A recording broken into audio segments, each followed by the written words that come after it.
coming. It's very rewarding to us to know that this many people are interested in what we're trying to do with Sylacauga Parks and Rec.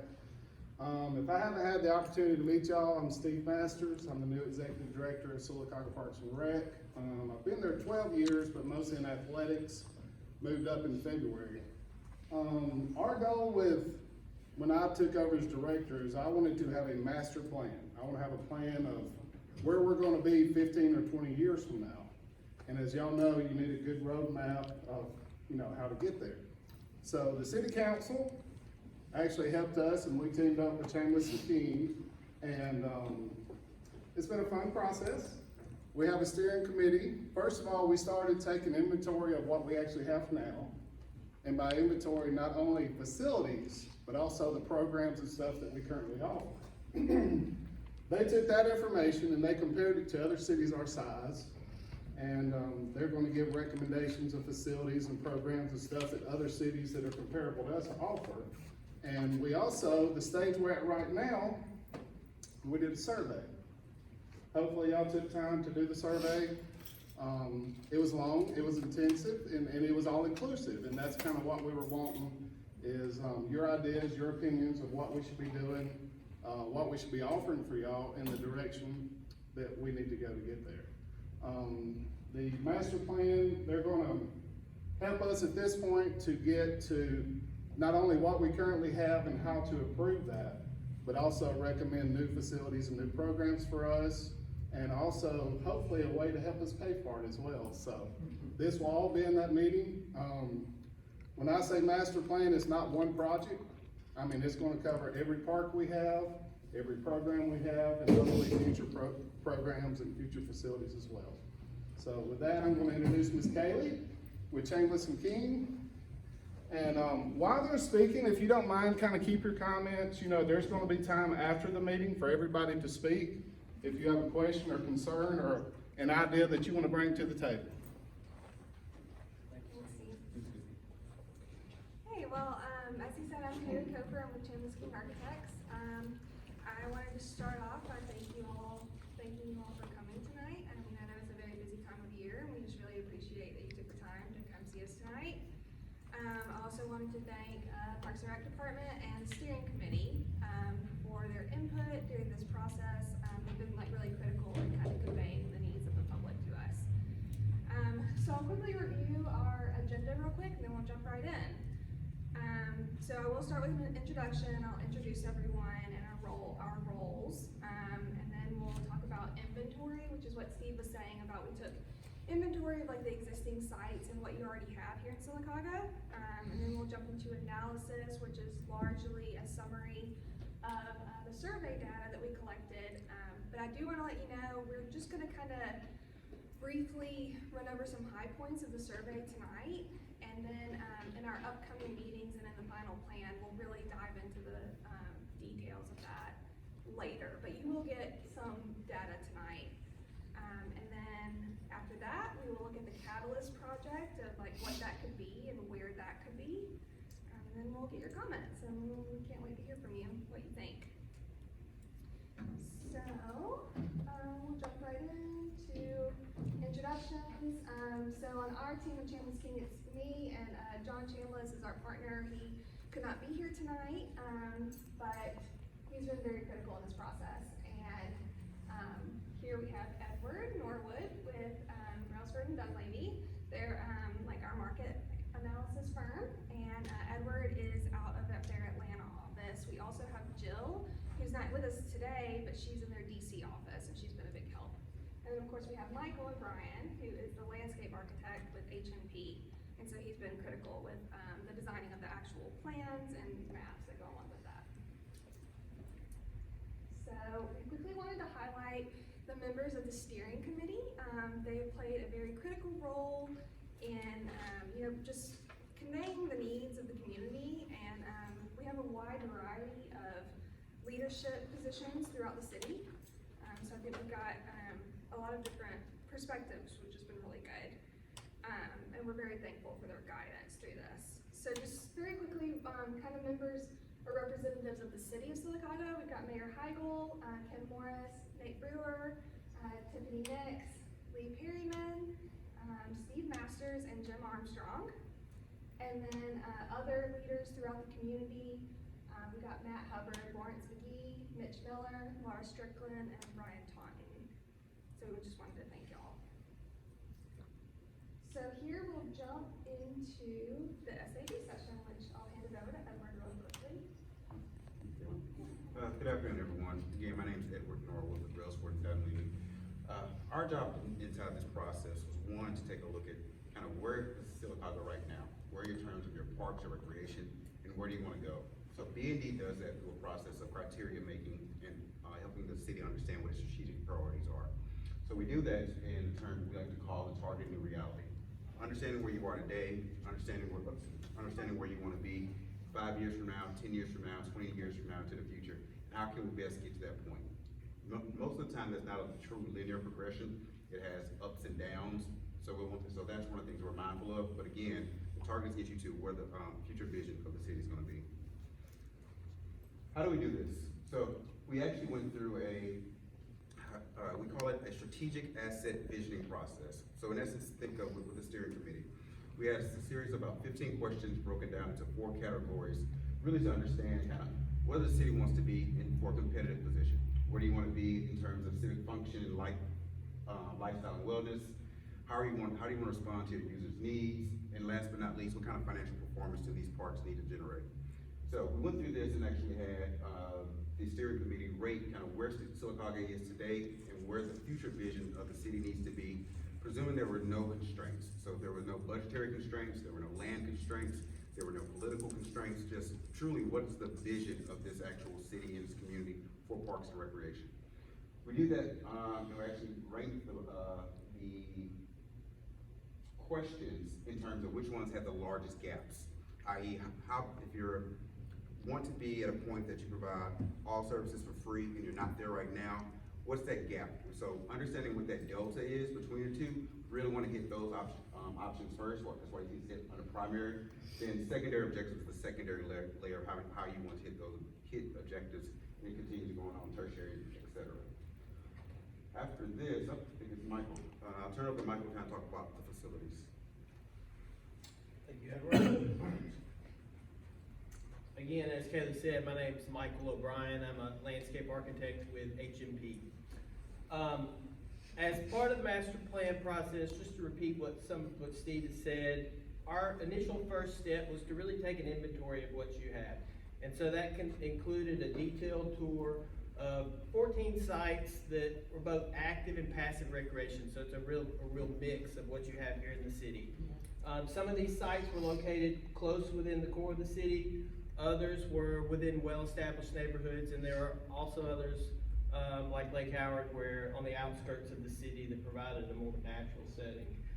During tonight's presentation, I'm just going to highlight just a few of them, Noble Park, Central Park, and Fairmont Park.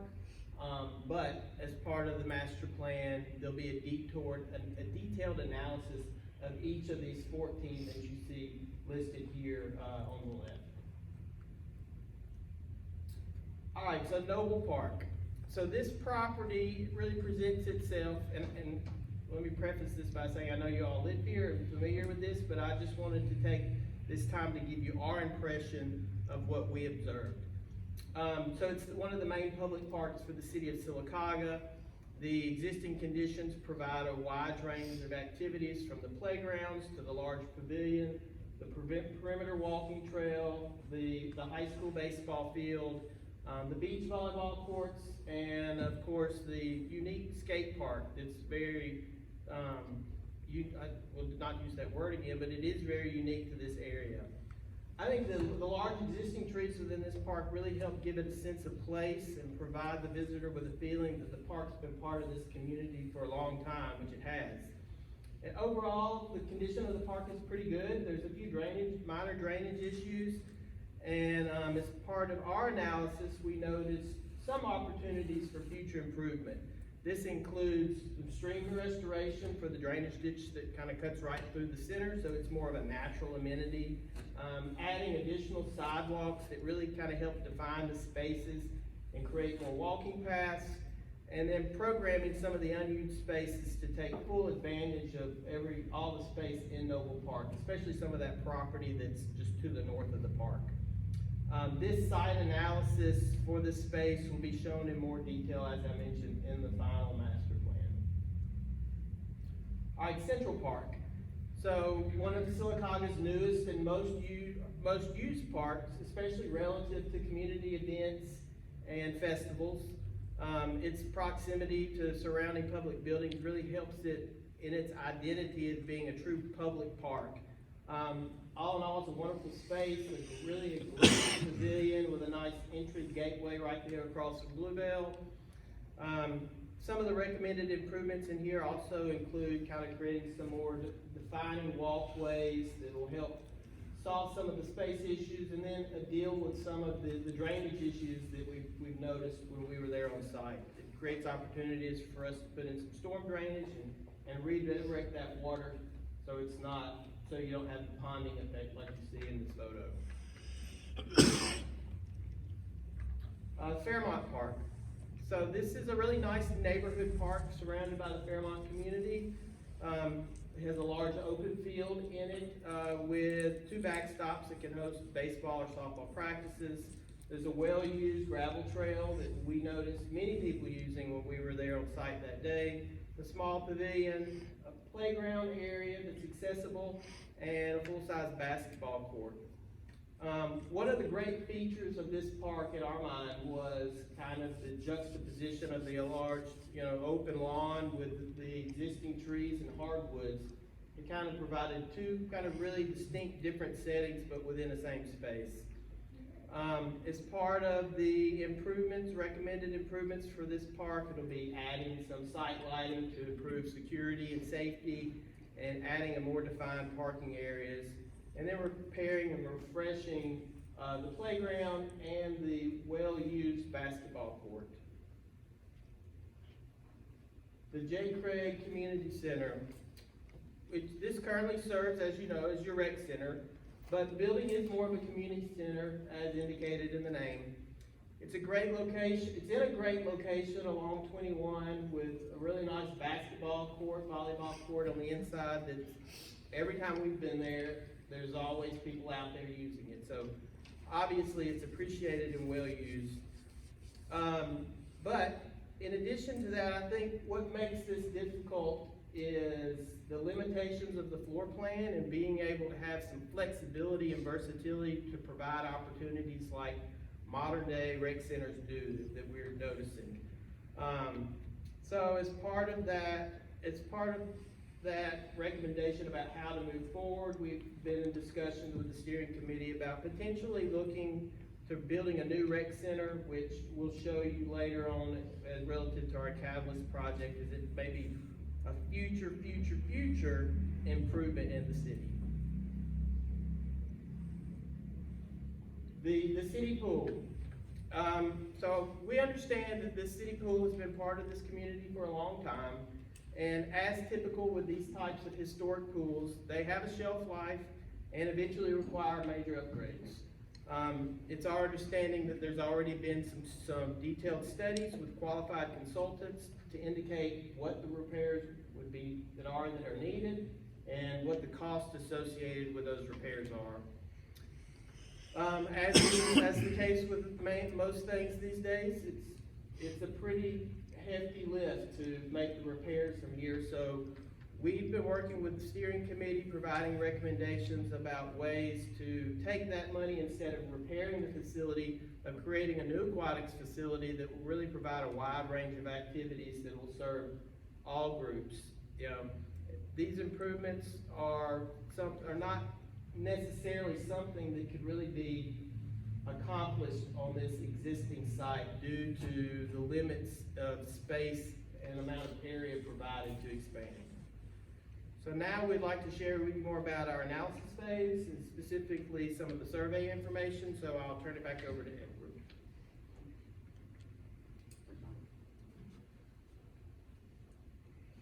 So, one of the first things that we wanted to do is, as Steve alluded to, is just thank you all for participating in the survey. The survey provides a lot of quantitative and qualitative data that the city can use to understand what what his constituents want, where they want things, and what the priorities of those particular assets are. So we issued a survey with the help of Steve and his group, also with the help of Mitch from the utility board, trying to make sure we had as much distribution as possible. So we had it on the city's Facebook page, we had it on inside of water bills with QR codes. We also had it with the Instagram as well for Parks and Rec. So we issued about 9,000 or so with utility bills, and had about 600 people respond to the survey and complete the survey. So we're excited about those results. Out of those 600 people, about 3/4 of them were actually live inside of the city of Sylacauga. A quarter of them live in the neighboring areas and the surrounding areas. Some data about the survey participants. Average participant was about 50 years old. We asked participants to actually fill out the survey on a household level, not on an individual level. Thus, if I'm in a household, I'm answering questions for me, for my wife, for my children, etc. And so we wanted to make sure that we were actually looking at the city of Sylacauga in terms of households rather than individuals. So you'll see all that data in those terms. There were average size of a household about 3 people. So again, husband, wife, child, husband, partner, child. About 50% of those households had children in it. One of the first things we really wanted to know was which of the following capital improvements are the highest priority. So again, understanding where constituents wanted to put money inside to increase the utilization of parks and rec facilities. So we looked at it in 3 groups. One, all respondents. Next, we wanted to look at, was it a difference between people who had children versus people who didn't have children, and kind of how they thought the city needed to invest its capital dollars. But as you'll see, all 3 groups had the same 3 items as the top priorities. So as Michael talked about before, we know that the pool is important. So the 3 groups talked about outdoor pool being 60% one of the most important priorities the city needs to do. Indoor pool was second, was about 50% or so. And third was about restrooms, about 1/3 of the participants think we did. The city needs to invest more in its restrooms. So after talking about what the city needs to do, we wanted to ask kind of how can the city benefit from this, and what constituents thought would actually continue to drive value for the city of Sylacauga. So we asked survey participants to rank between strongly agree versus strongly disagree. What are your thoughts about how important is a sense of community? Again, parks and recs are inside of cities for people to get together, for people to fellowship, for people to talk, for children to play. And so most of the people, over 90% of people, either strongly agree with that or highly agree with that. Next option was the second bullet, attracting new residents. How important is that? Again, about 90% of people strongly agree that increasing the parks and rec can attract new residents to the area. And the third was economic generation. How can we use parks and recs to bring more businesses here, bring more tourists here, have more dollars spent inside of the city? And again, about 90% of people think that's extremely important when the city thinks through this recreational master plan. So, knowing kind of what the city needs to do, second, taking a look at what the priorities they need to do, we want to take a look at kind of where these assets need to be, excuse me. So we actually broke out the city into 8 quadrants. So the northwest side and going down, E through H is more kind of the city's core, kind of close to where we are. But also you had kind of the northeastern side. So out of these options, the 2 that were the highest were where we are now, between E and F. So overall experience, about 1/3 of people thought that Parks and Rec should really focus on facilities inside of this corridor right here. Second option with E was about 25% of expansion. So anything along this corridor is where most of the people who took the survey thinks the city needs to actually invest in new Parks and Rec facilities. Next, we'll talking about Parks and Rec. We'll get over to Kaylee again. So now we're actually going to talk about the Catalyst project and what that could be. And so I just want to start off with describing what exactly is a Catalyst project. So When we do master plans, we typically recommend a catalyst project to do just that, be a catalyst and sort of kickstart the plan itself, and also the economy, just as like an inspiration, like to get things going and get people coming into the city. So based off of the survey, like we were just talking about, it seems like everyone really cares about the pool. That was a general consensus, it's high on everyone's list. So we're thinking aquatics would be the catalyst program. So that can be indoor or outdoor or both. So I'm gonna start with like indoor aquatics and what that could look like. And it does vary by city, so the nice thing is you can kind of customize it to what is best for your community. The big thing we wanted to hit on with this is we want this pool, this indoor facility to be something that is accessible and available for all ages and all abilities. So that's something, when you think about an indoor aquatic facility, I think what comes to mind for most people is a competition pool. And rightly so, I mean, that is one of the things that we're thinking about, but we don't want to limit it to just a competition pool. It can also be a recreation pool. That could, include water aerobics classes. There could be like a little children's area. We call that like a discovery pool that has kind of like tables for kids to play in, and then it can also be zero entry. So wheelchairs can just kind of roll into the water. So everyone has an opportunity there. This facility, of course, would not just be simply the pool, it would be the pool and associated programs with that. So we'd be looking at like locker rooms and restrooms, of course, a lobby. Another thing that I would really suggest would be party rooms for birthday parties, and we've seen lots of success with that in other places. So that is a big attraction. And then of course, offices for admin, meeting spaces, and any support that we would need. We typically need a decent amount of area for like the pool pump equipment and everything. So of course we'd include that. And the size of the pool, that would be up for discussion. You can vary the size of the pool based on your capacity needs. So that depends on if you want a 5-lane pool or a 10-lane pool. It's kind of what you're looking at.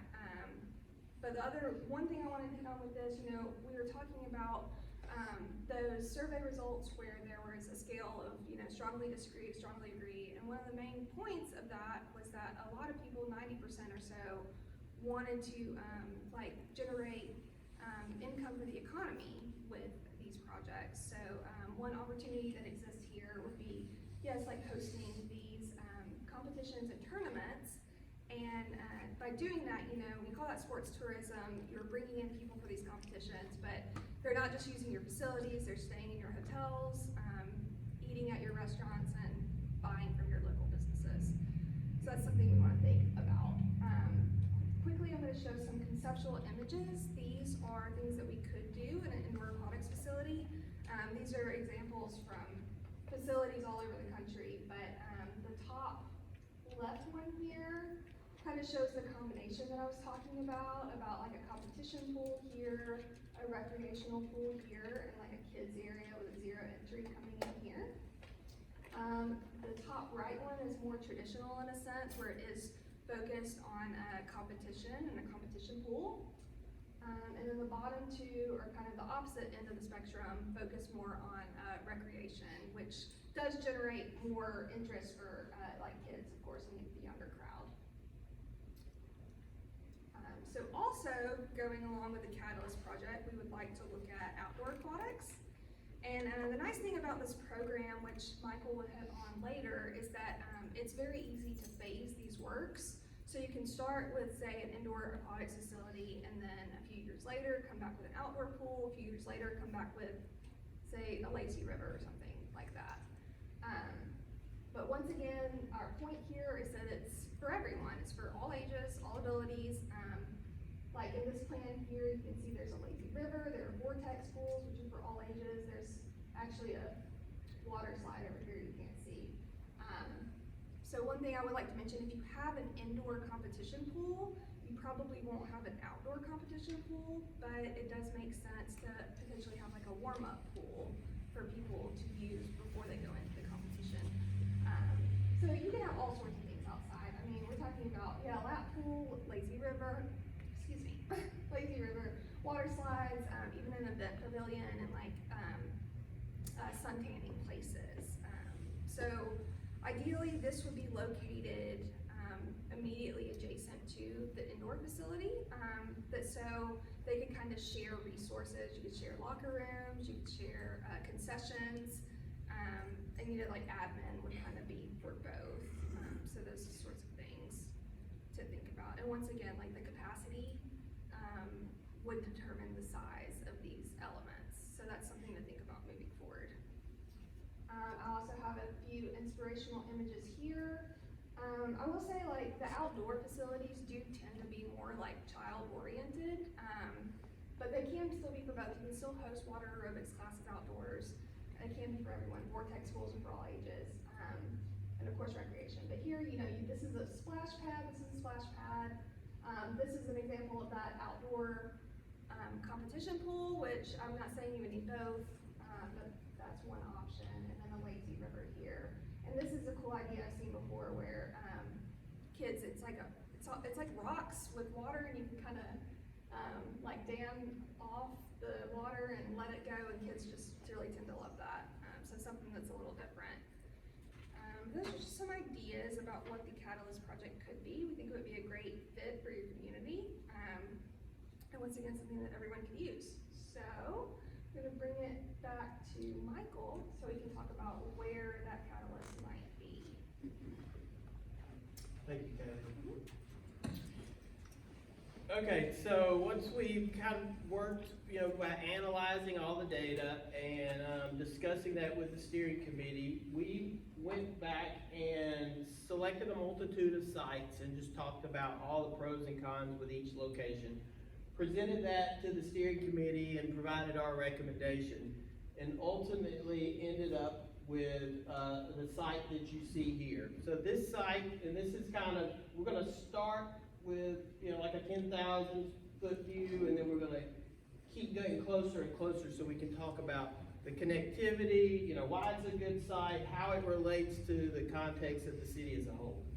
So the site is just north of us. Here's Highway 21, Broadway coming right through the city, and this is 25 acres of city-owned property. Just to help you orient yourself, here is Noble Park. So one of the things that we thought was so great about this site is its proximity to Highway 21. It's got high visibility, as well as its location relative to a variety of land uses. So what you see in red here is the commercial district. I mean, it would be a wonderful opportunity to kind of redevelop some of this space through there that takes advantage of this site being developed. The yellow is residential areas, so it's in close proximities to multiple residents. And I know there's residential area out here too. We just kind of took this swath right along Broadway and just showed how it was related to that immediate locations. Also, the blue is school or municipal property that's located throughout. And then one of the cool things that I thought about it was how this green area so this is existing park and rec property, and then we understand that this is a future county development that's going to be a green space as well.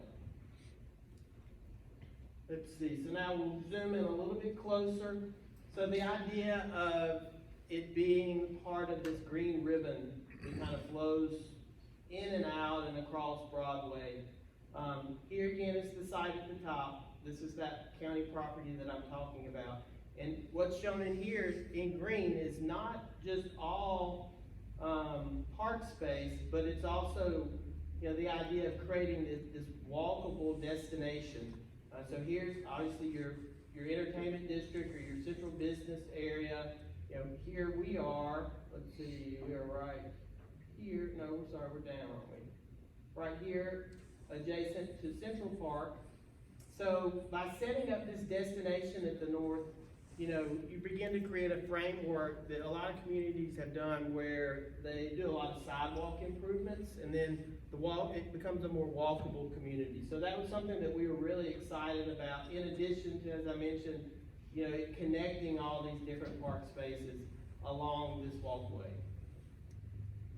So let's zoom down a little bit closer. So here's the aerial of the site. Existing, mostly undeveloped to the north of Central Avenue. There is an existing water tower, which I understand is not in use. Let me flip back real quick. So talking about the topography of the site. So these are the contour lines, so you can see about the area where the water tower is kind of a natural high point that I wanted to point out. Here to the bottom, mostly in a flood-prone area due to the drainage coming through. However, with it being a green space or a park space, that doesn't really limit us into great amenities that can be developed within that area. All right, so now we'll jump to the exciting part. So, phase one. Now, and I do want to stress again, as Steve and the rest of our team has mentioned, that this is a master plan. So a lot of this may seem like, holy cow, that is a lot of stuff. But understand, we're trying to set a plan for you guys moving forward. So this may not, some of it may happen within 5 years, 10 years, 20 years, etc. So just want to say, even though this is phase one, a lot of this would be developed in sub-phases. So into the site, the main entrance of the site would be right here. This would be your indoor aquatics facility, sitting right here on this corner of 21, so it has high visibility. It's kind of a great entrance piece as people are coming from, traveling south from Talladega. And this is this wonderful new building. Same thing if people coming through the town, headed out. It presents itself very nicely to the vehicular traffic. Moving up north through the site, as I mentioned, this would be the entrance. Opportunity sets itself up for, outdoor splash pad, lazy river, whatever that may turn out to be. An outdoor pool, and then at the northeast corner of the site, setting up some outdoor courts with like pickleball and then outdoor basketball courts with adjacent restrooms that would serve all of this. Here's that high point that you saw on the contour map on the previous slide. So it sets up a great opportunity to have a nice pavilion that sits up there that really creates these wonderful views over the entire piece of property. And all of this would be joined and linked together with these meandering sidewalks that really create a park-like atmosphere. So again, the overall phase one, but multiple projects within. So phase two, we've ghosted out phase one so you can really focus on that. We don't want to just leave all that land undeveloped if you're already using it. So we're trying to help you guys vision how the programming would happen, in addition with some advice received from the steering committee. So what we have here is a potential to have a new future rec center, which is located in close proximity to the aquatic center. There has also been some discussion to have a nice amphitheater. So this is about a 3,000, occupancy amphitheater that takes natural advantage, or takes advantage of the natural slope of the hillside coming down right here. And then I know you've got a lot of opportunity, or you've got a lot of diamonds out at the existing sports complex, but setting up a nice place to have a kind of a championship field where you could host your championship games for a multi-use field. So it's football, soccer, however it expands, any additional sports could use that field as well. Parking throughout. Now in the flood-prone area, again, no structures, but what we do, we have a large open lawn that you can see the white dash, that's about the size of a football field. So it provides itself to, you can have practices out there, or just a place for families and friends to hang out, throw the ball, throw the frisbee, creating areas for new playground areas. So again, we're creating amenities that are attractive to a wide range of ages. Stream restoration, so this becomes a more natural amenity where people are wanting to get down towards the water's edge. And then as you move towards the south part of the site, creating a fenced dog park that has adjacent parking. There is all of it together, so you can see the full master plan. Again, as I described with phase one, all of these would be linked with meandering pathways that join it all together. So opportunities to scatter site furniture and benches, and so you're not just coming to the rec center or the pool to participate in those sports. I mean, this becomes an extension of Noble Park. This becomes an extension of your green space, and there's a multitude of activities that can occur there. One thing that I failed to mention, I'm gonna jump back a couple of slides, about the benefit of locating it right here and how it connects, not just to what's immediately surrounding, but we saw an opportunity with some of this undeveloped land to create a new vehicular access point to the sports complex, to the Donald Comer Sports Complex. So this is just letting you know that how this could really tie these two in together and with a completely different approach to the sports complex, which was some of the feedback that we had received in the survey that went out. And so that finishes the presentation as far as relative to our Catalyst project and the site, and here I will hand it off to Kaylee that'll take us into our next steps. Yeah, I think at this point, really, I was gonna ask Steve to come back up. We're gonna open the floor for comments, but I think Steve wanted to say a few quick words. I'm gonna move the pavilion too. We have The podium? podium. Podium. I don't want them to be talking. You already Put it on my have- shoulder and walking over here. Steve, you already have review comments, huh? I painted a pavilion today, so I mean, it's all right here. Over here where it normally is.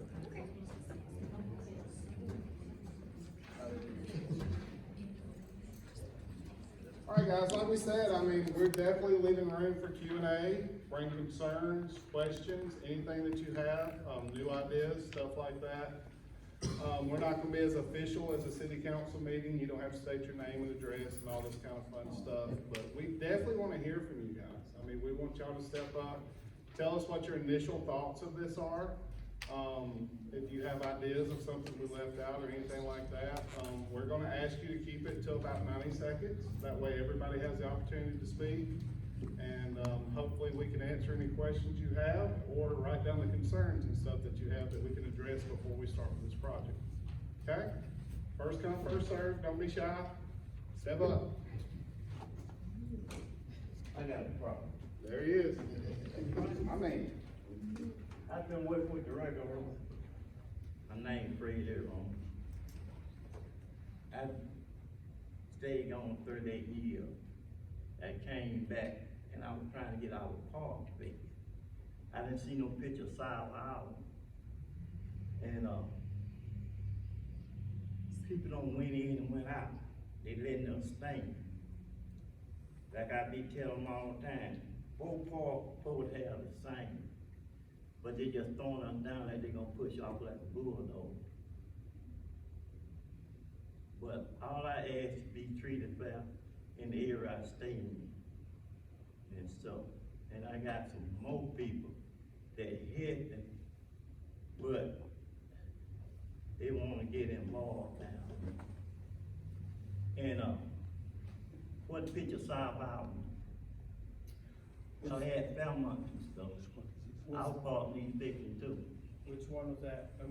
South Island's in the north. Oh, yes, so, yeah, that was one, and we just briefly touched on those, Mr. Fred, but we did tour 14 different sites that Steve took us around to, and even though we didn't discuss each one of those parks today, our recommendation for improvements to all of those sites are definitely part of the master plan, because we understand, just as you mentioned, the importance of not just doing something new and improved, but not turning the back on these existing facilities that you already have, especially those that are located within these wonderful communities because they're a support system for that community. So I definitely understand your concerns, appreciate your comments, and want you to be reassured that that's something that will definitely be addressed in the final master plan. Yeah, but, well, 10 years I've been now working on, I was in now and came back, they ain't did nothing. Then my man resigned, so he got out the plane. We got a new man, he don't know nothing about it.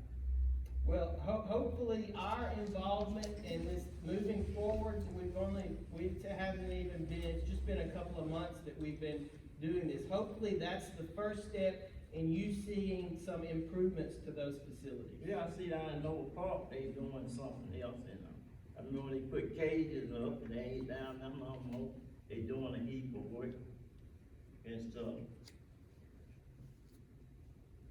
If I can interject, you know, we've had this conversation several times now. That's And, right. you know, as me coming in, we're gonna start with the parks that take the least amount of work, that's gonna make the most impact in a short period of time. We have 3 staff people who go into the parks and work. So, I mean, it's not like we have 12 people we're scattering out, they're all different parks and everything. We started the Fairmont because it was really easy. We actually finished painting Noble Park today, as you know, and hung the new signs. So all we gotta do there is the fence. And then we're moving to Beth Yates and then on to South Highland. The reason South Highland's the last one on the project is because it needs the most work. We've gotta totally redo the electrical out there, totally redo the plumbing out there to open those restrooms, paint the pavilion, and then we gotta work on the playground and stuff as well. But you know, I have 3 people who work on these projects. So obviously, it's not gonna do good to put one person at each park working on a large project. So we're trying to group up together now that the grass has quit growing and not projects out along the way. Well, if you don't ask no help, you won't get no help. Seems like you need some more people to help you too. And, if you don't fix up what you got, it's gonna break down. And that's what don't happen in Sylacauga. Everything, you can check on the file, they ain't spend no money. And at the end, they wanna push it down and build something new. If you got a leak on your house, it don't fix it, next thing you know, the floor gonna rise out. That same thing we doing. Thank you. South Island. Thank you, sir. So where's South Island? South Island, where's that? Good afternoon, my name is Greg Patterson. With this new facility that you're talking about doing off Highway 21, my major concern is that area that you're putting this facility into is a high crime and drug area. Nobody wanna see it, but I will.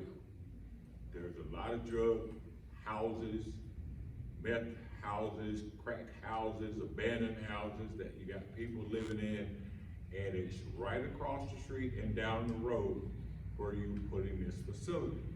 So somewhere in this master plan, I feel that there has to be something there that's gonna protect these children from all of this, because as we well know, people are gonna bring their kids to these facilities and drop them off for someone else to look after them, and what is going to be the protective measures for our children inside these facilities. You're gonna have to consider a fence, one way in, one way out, or something.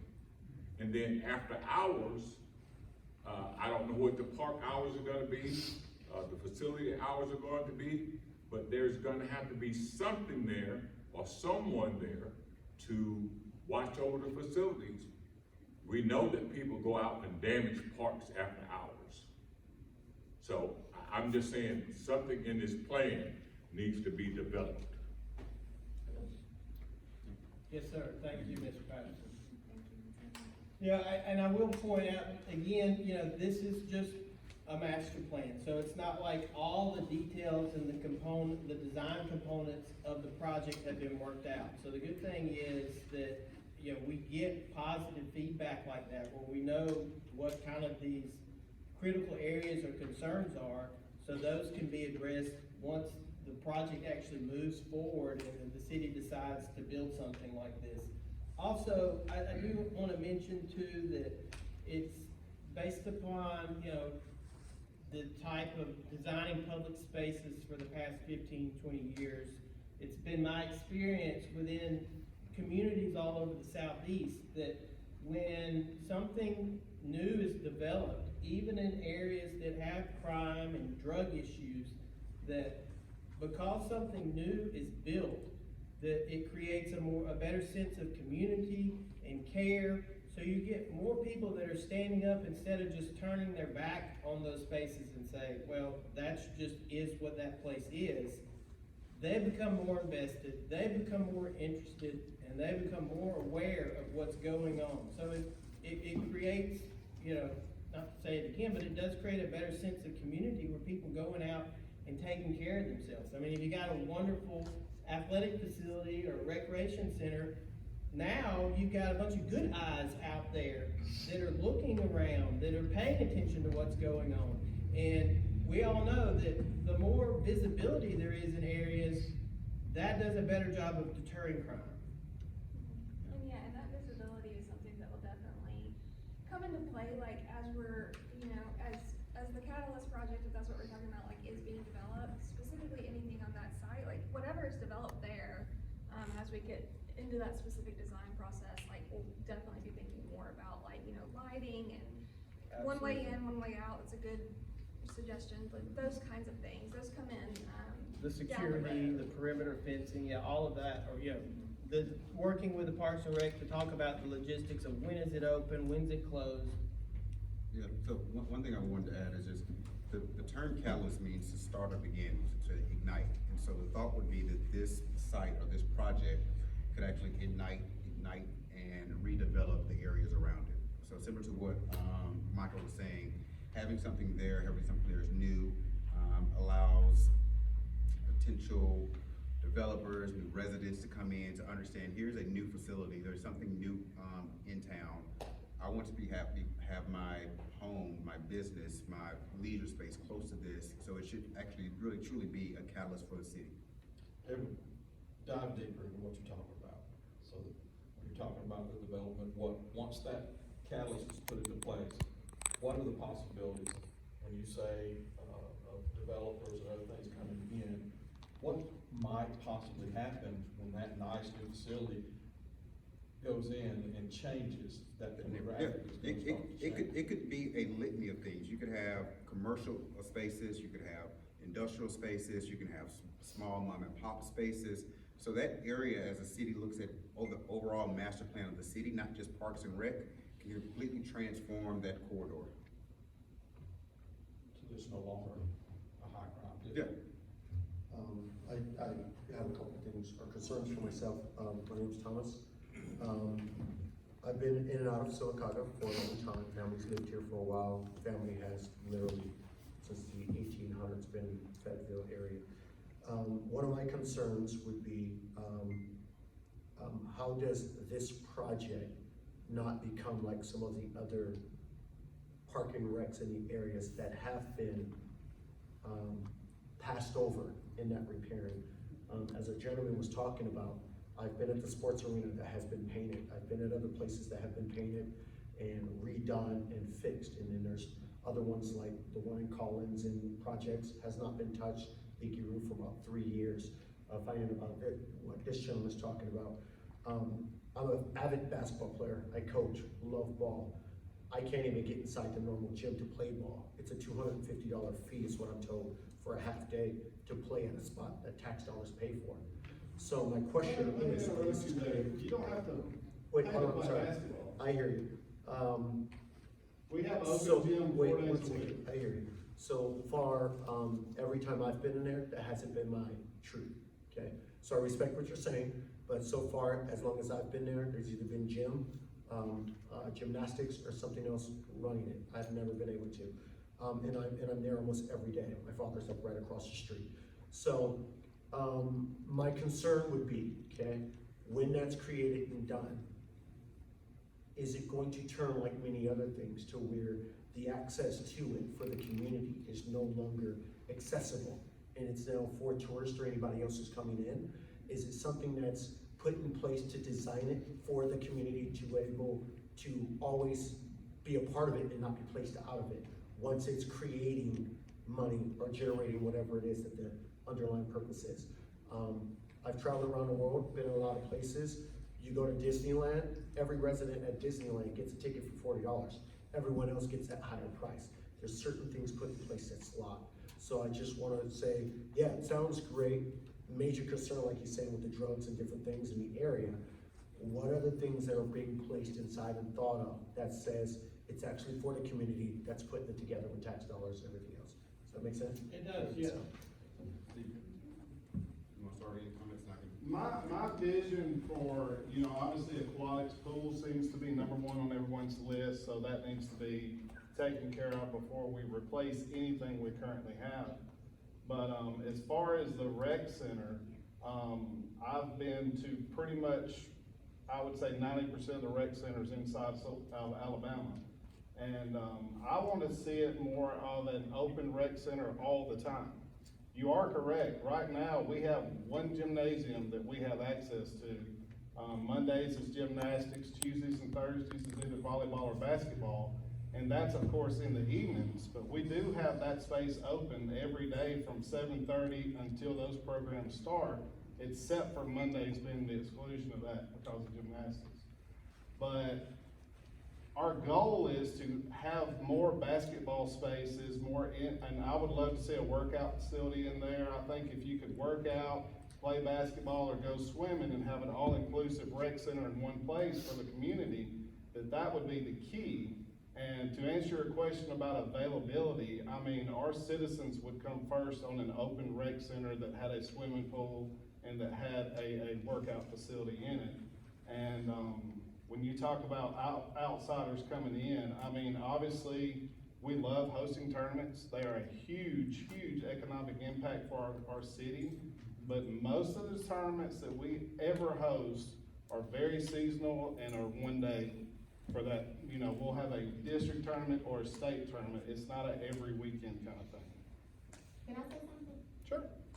My name is Tiffany, I don't know if everybody here knows me, but as a council member, I can't speak for everybody else, but one of the reasons in doing something like this is because me personally, I feel like our park and rec is being ran as a business.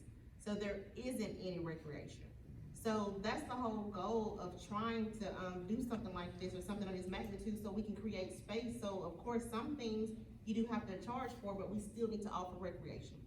So, and I get what you're saying. I mean, I coach basketball for 5 years, and I mean, I see some of the volleyball coaches now with Park and Rec, there aren't any places to practice. I mean, there's nowhere for anything. So in order to do something like this will be for the community. I mean, some things you will have to pay for, but on the other hand, we do want to offer recreation, because I see it as when you're paying, it's not really recreation. So, well, that's just me. Like I said, yeah, I can just speak for me, and like you said, it will be paid for with taxpayers' dollars, so it does need to be accessible to the community. So, just me, I can't speak for everybody else, that is the goal, to make spaces and facilities more accessible to the community.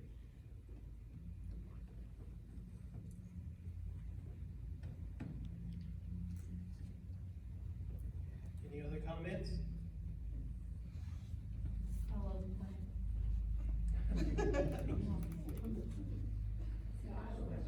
Yes, ma'am.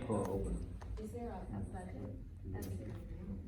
Now, at this point, what we've been tasked with is just to come up with a vision, and then after a master plan is presented, B&D will do kind of an economic analysis, and as part of that, and Edward obviously can speak better than I can, but as part of that, we'll be helping with goals and ways to generate funding to get this accomplished. But ultimately, the idea of an overall budget is going to come from the city and the Parks and Rec Department.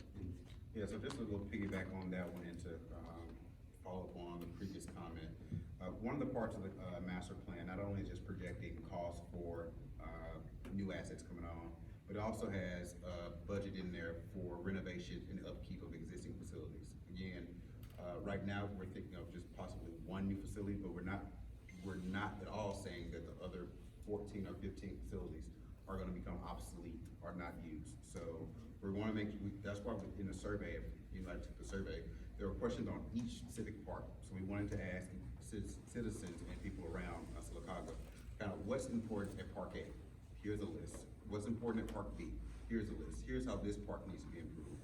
Of course, security, of course, lighting, or some of those things. So after we take all this information from the survey, talking to the city, we come up with just a rough budget on kind of here's how you would operate the Callis project. Here's how you can operate and maintain your existing facilities as well. Does that answer your question though? Well, I was really looking forward. Yeah, we don't have, do we have a number? No, we don't have a number yet. We We don't. don't have a number yet. Yeah, fair point, but no, we don't have a number yet. And that's one of the main reasons that each of us stressed throughout the process, that this thing is phased, and these are projects, sub-phases. Yeah, I would even go for a number for phase one. Yeah.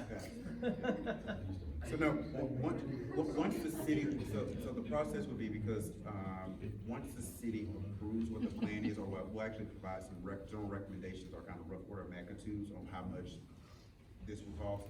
And then when the city finalizes that, we'll still have just a rough budget on kind of on a delta between the two, kind of how we're going to project cost.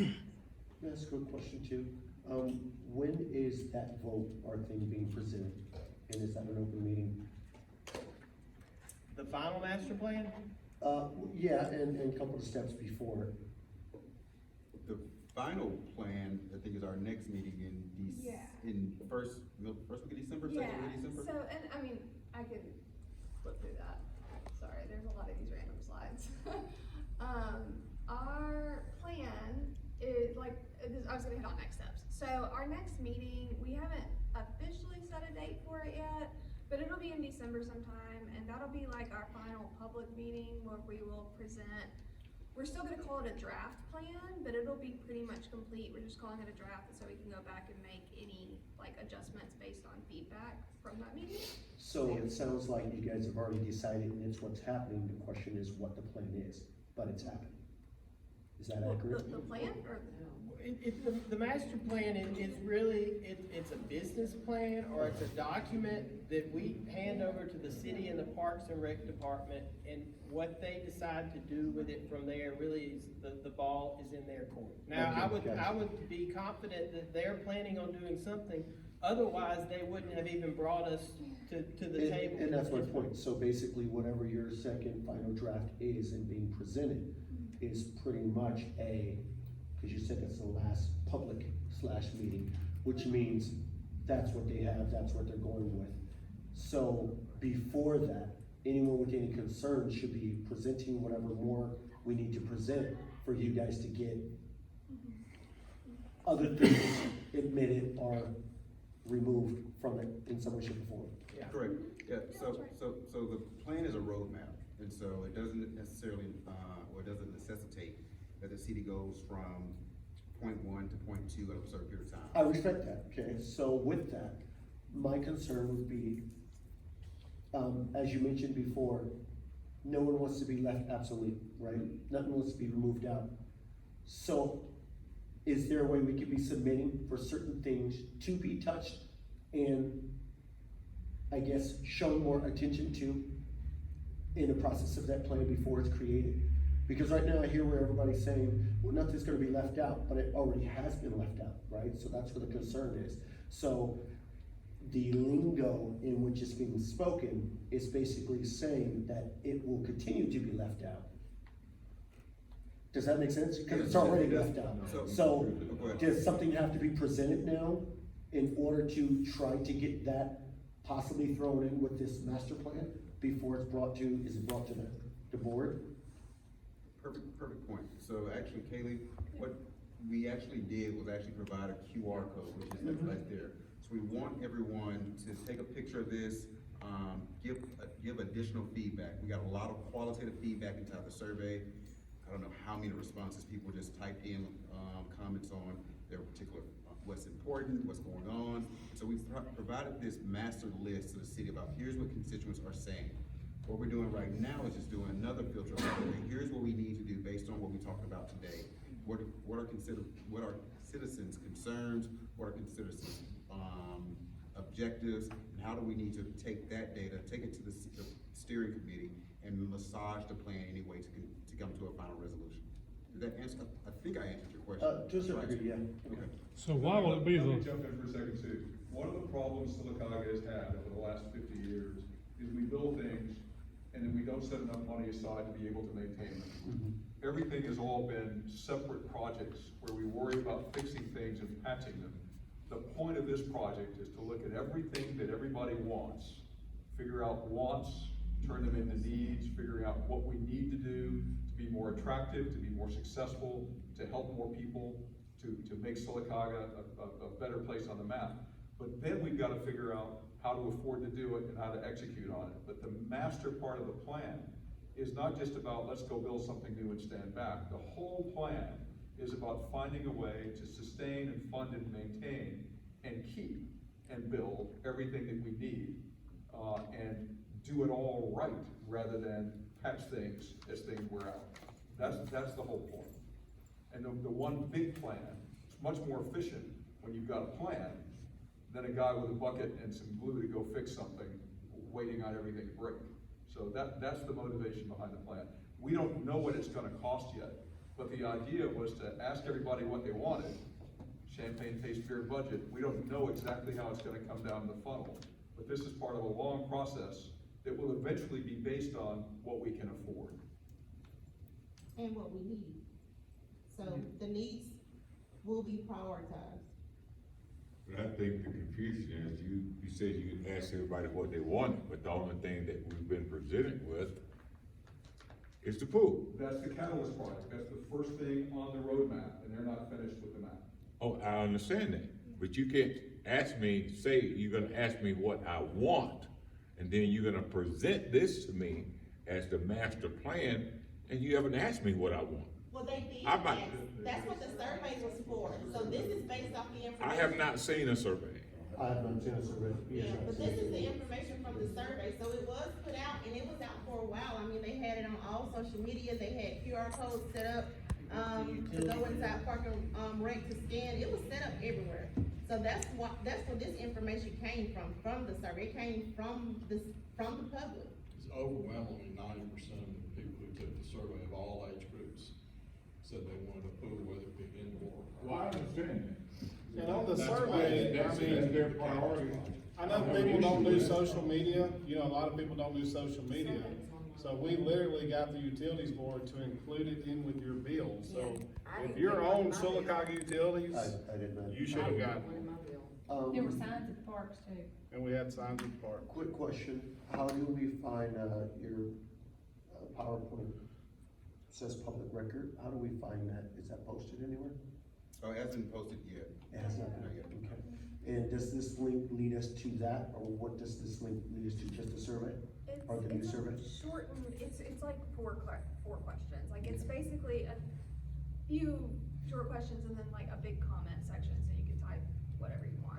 Way for you to provide additional comments based upon what was heard tonight. Or people have not heard it all, so Yeah. again, the goal that the city wants to do, is to make sure what the citizens want, what the city provides in terms of new facilities, in terms of maintenance of existing facilities. So the survey had a lot of, well, I don't know how many questions, that had people just type in exactly what's going on. Here's my concerns, here's my needs, and so we've taken that list, provided to the Parks Department, provided to the city, kind of summarize and synthesize it. Here's what's important from what the city wants, what constituents want, on what the city needs to build for Parks and Rec. what percentage of Sylacauga residents answered that survey? Out of the 600 responses, 3/4 were from the city of Sylacauga. No, but I mean, is that 1 in 20 or one?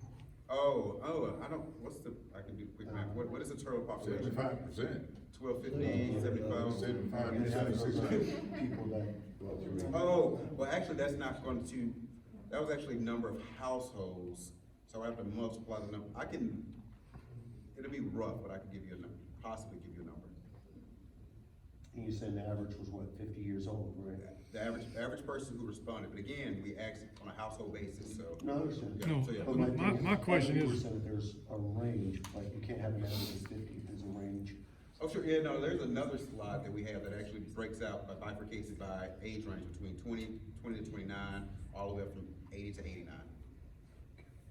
This area that we picked out, did y'all pick this out, or did the citizens pick this out?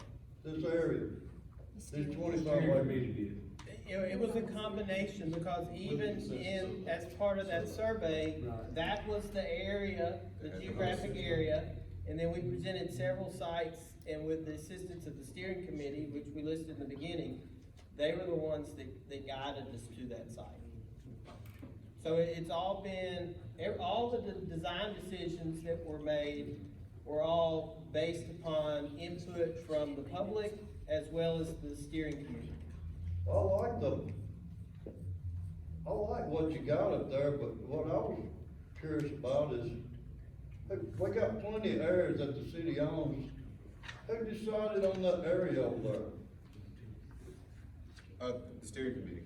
The ultimate decision lied with, so what the steering committee did, took data from what the citizens wanted based on the map I showed before. Here's where people want development inside of Sylacauga. They took a look at existing facilities that are existing parcels of land that the city owns, and also tried to take a look at kind of how they could synthesize this by achieving other goals. One of the goals we talked about was connectivity. So trying to have the park system better connected. Got a question about your phasing. Yeah. And I like that idea of phasing it in 1 and 2. Was there any ideas to take it to maybe phase 1 through 4 and break it down in smaller phases? Oh, absolutely, yeah, so we just split it up that way, Okay. just to really simplify what was presented tonight. And that's why I'd said, hey, there's even sub-phases within here. But the way that it's all laid out, it could easily be done indoor pool, 2 years later, outdoor pool, or, basketball courts. You know, 5 years later, amphitheater. And then my other question on that is, did y'all get into any of the specifics about how many number of parking spots we're gonna have, square footage of buildings, number of lanes, or will all that come later? No, it will come later, because there's some flexibility in the plan. What we did do to make sure that spatially it was laid out correctly is we took a lot of precedent relative to what we were thinking about programming inside the indoor aquatic center, and for how the programming for how big is an amphitheater based upon the number of people that you would expect to have, as well as the size of the rec center. So all the generic boxes that you see on there are a good representation about how much square footage you would need to get the desired programming for a community this size. I have 2 questions.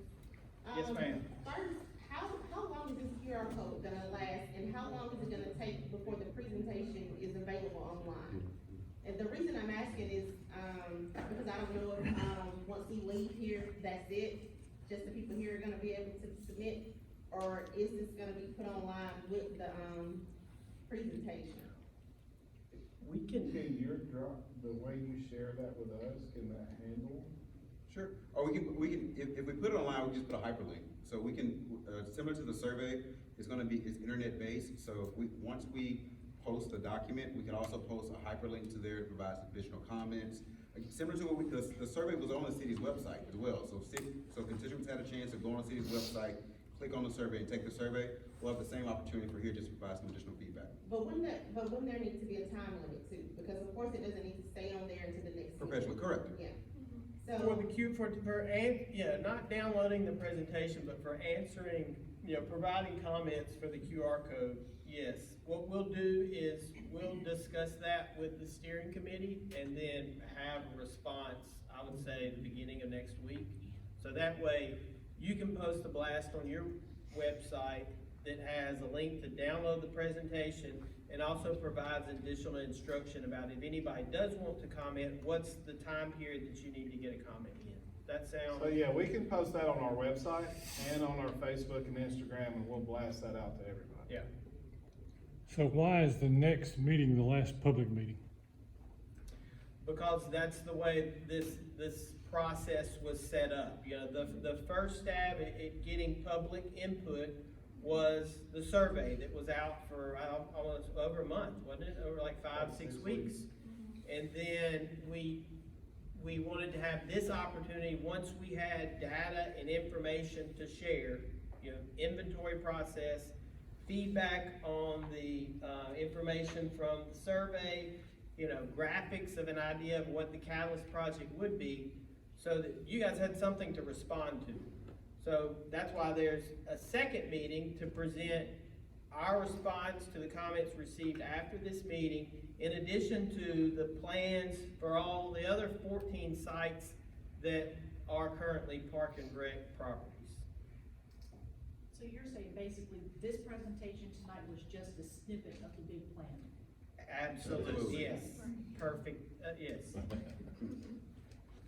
Who all got the survey? So we.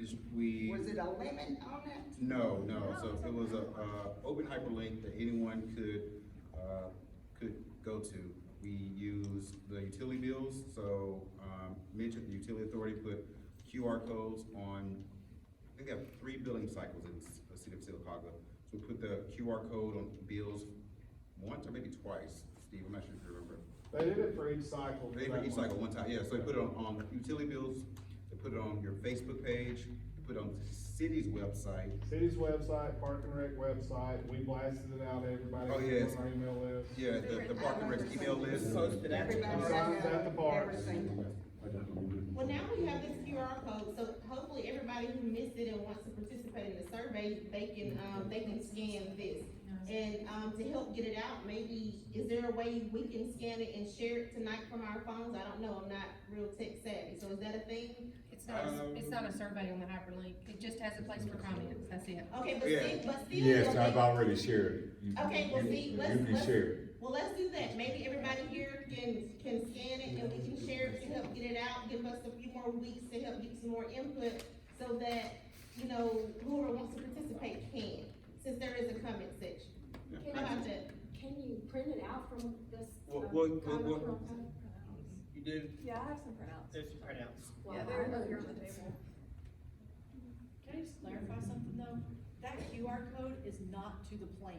And That it's QR not to the code is survey only either. for an additional It's not. comment. Yeah, that's It's not what to you the If said. survey. you've not seen the plan, that QR code is not gonna be of any benefit to you. The survey had to, the survey could only stay open for a limited number of time, because we gotta give B&D enough time to process all that information and then to release the data. But what if you had copies at the Park and Rec Center on the camera? We did. Steve, weren't We they did. posted? Copies of the survey or what? The QR code, wasn't it? No, Yes. no, the copies of the survey. Oh, no. So the printout of the survey is, survey. the printout of the survey is 47 pages. It was really long. It was 173 pages. Yeah, Yeah. it's an interactive, you know, the way you answer one question would, Promote what you had to come by. well, yeah, because it answered, have you been to these parks? And then if there were parks that you said, no, you hadn't been to, you wouldn't get additional questions for those. We worked extensively through, again, we've done master plans like this for a long time, and we worked with, the steering committee and brainstormed and came up with as many possible ways, other than going around and knocking door to door and handing you the survey, to make sure we got it out to as many people as possible. I know that we put it in, Sylacauga today. It was on, thank you, sir. It was on local radio, it was on our Facebook, it was on our website, it was on the city website. Each park had a thing in there where you could walk up and scan the QR code. And that's all tech. Excuse me. Oh, yes, yeah. Excuse me, are you Park and Recreation? Yes. So that's my whole. Noble Park, I own the boxing gym right up the street from Noble Park. How can you classify Noble Park as a public park when you don't even have a drinking faucet or a bathroom for people to use when they So the there? bathrooms are now unlocked. You Okay. may not be aware, I've been in athletics for 12 years. I've only been the director since February. Okay, well, if you say Ever they since open then, now, where but I the know for restrooms years are they unlocked wasn't. during the day. People had to come to my gym to use the Yes, bathroom or sir, get a and they were drink of crossing water. 21 to go to Jack's. I thought that was ridiculous. Sure, okay, well, if you dealt with that, Yeah. I know, okay. Well, everybody, just continue to put the kids in my gym that y'all don't wanna fool with. Cause all kids don't wanna play basketball, baseball, but they got energy to burn. And that's why I opened the boxing gym. Okay, so, glad to be here, thank you. Quick question. Yes, sir. Just hearing some of the numbers, it sounded like, I may be way off, but roughly 6%, the surveys came in, maybe it was about